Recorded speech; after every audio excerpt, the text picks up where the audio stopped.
জানার শেষ নাই, বুঝছেন? ইনশাল্লাহ। তো আমিও আহ, আমারও নিজের বেলায়ও দেখছি যে জানার শেষে সবার ক্ষেত্রে, শুধু সবার, আমার ক্ষেত্রেও।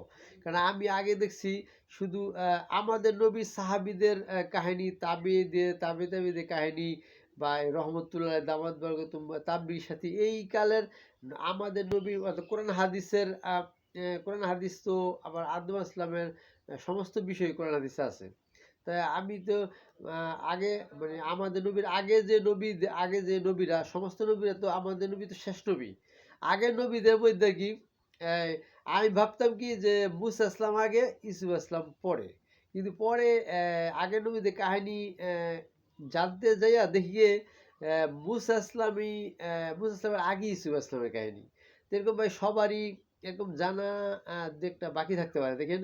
অর্থাৎ আমার যেহেতু এই জিনিসটা জানার পরেই ভুল ভাঙছে, তো এরকম সবারই এরকম জানার পরে ভুল ভাঙতে পারে, এমন এমন কোনো না কোনো নবীর কাহিনী থাকতে পারে না, ঠিক আছে না? এর জন্য জানবেন, জানলে লস যাবে না। বলবেন যে কোরআন কালেমার নামাজ ও হজ জাকাত মারলে জান্নাত, কিন্তু অন্য নবীদের জানলে লস যাবে না।